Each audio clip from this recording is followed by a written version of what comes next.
this spine talk surgeon. is about the history of MIS, I would I'm sure it's actually- flavored by your... is my Yes. history of I was hoping it would MIS, be. right? And I will miss a lot of things, as you know, because I don't have that much experience. So I have much more years of experience, maybe. But anyway, again, why MIS and the definition of MIS is kind of complex. Who wrote this was Paul McAfee, and basically what is important is reducing the collateral damage and for better results. But remember, only works if you can get this. Is not because you can do that is better, is MIS, is because you have to make sure that you have the intended surgical objective, right? If not, it's not worth.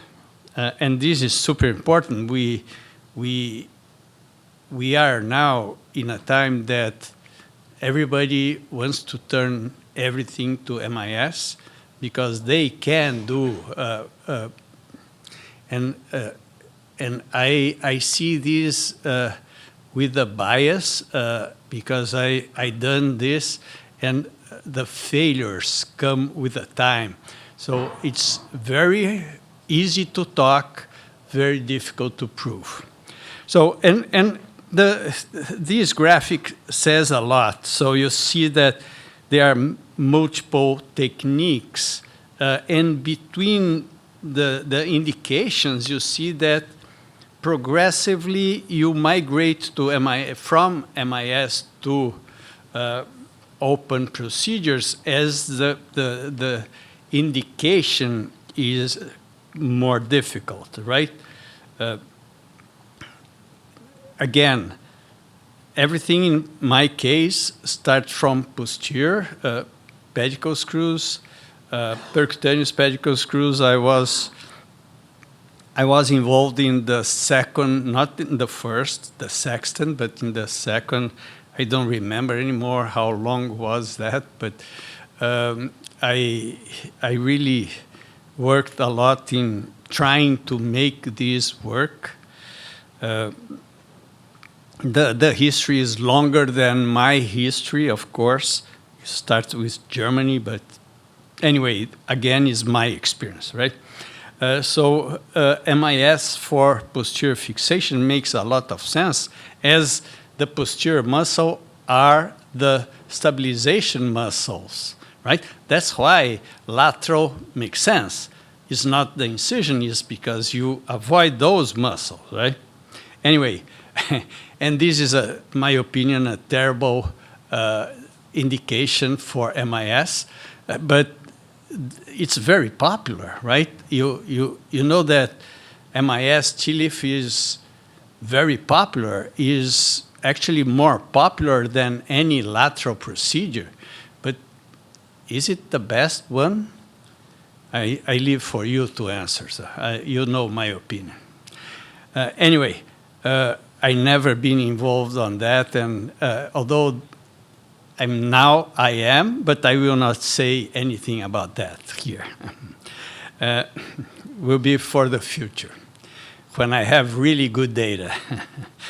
Anyway, I was involved early on the tubular procedures, and that actually was, for me, a very important landmark.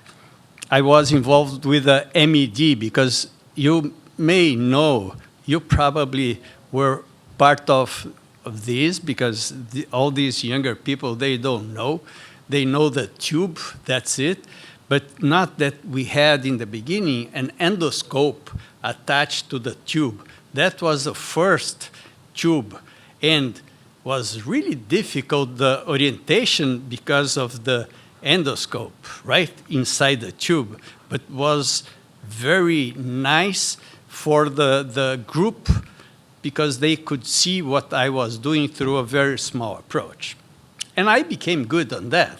And because of that, Pat Miles knew me because I published something with one American guy that did 4 cases. He came to the guy and asked, who is this guy, Luiz Pimenta, that did all the 100 cases, because I know you did 4.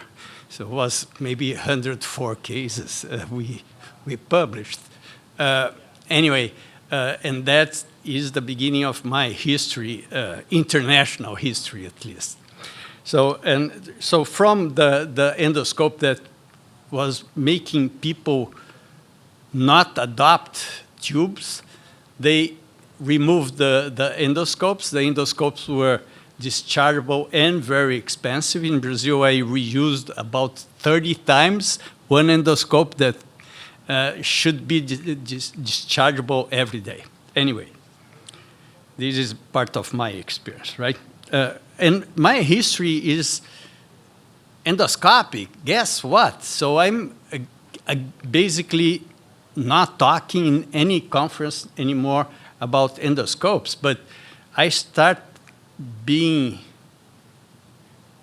seeing, knowing international from endoscopes. I went to Germany with this guy that I learned with him. I stayed 6 months learning thoracoscopic procedures, and I was kind of good. I was able to do endoscopic corpectomies in the thoracic spine, instrumented, etc., lateral plate, all endoscopic.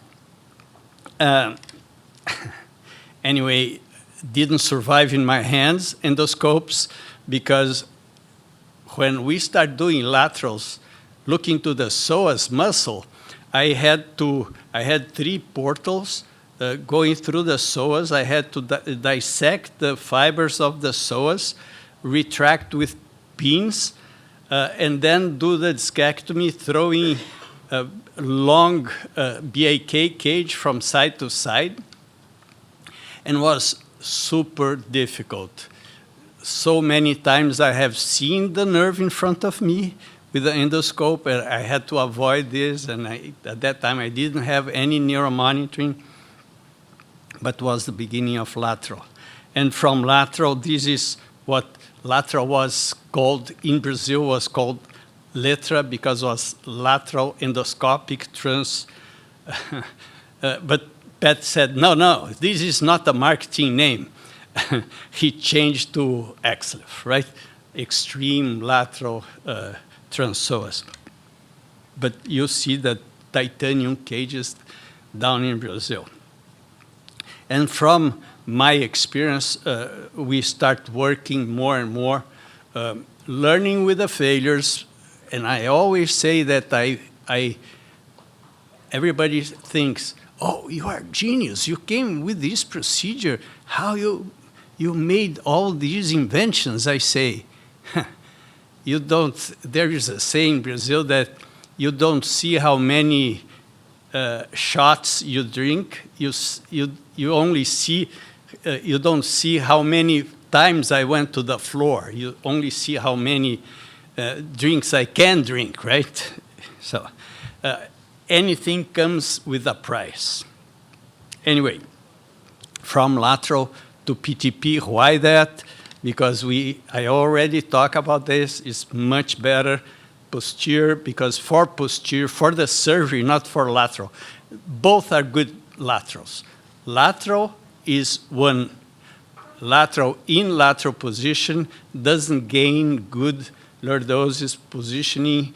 In the prone position, you gain better lordosis. That is, for me, the best advantage from doing prone lateral, but also because you can do better procedure. You can start from posterior, do your decompressions, do your lateral then, and you can be back in the posterior at the same time. You reduce the time. Remember, we do surgeries for older people, and older people, if you reduce the time, you reduce the bleeding.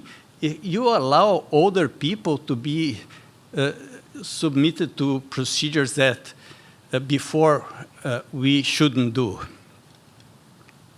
Anyway, this is what we also had to change everything to do in prone position because, of course, we don't have the table to take the crest out of 4-5. We had to produce positioners. The positioner is not charged for surgeons.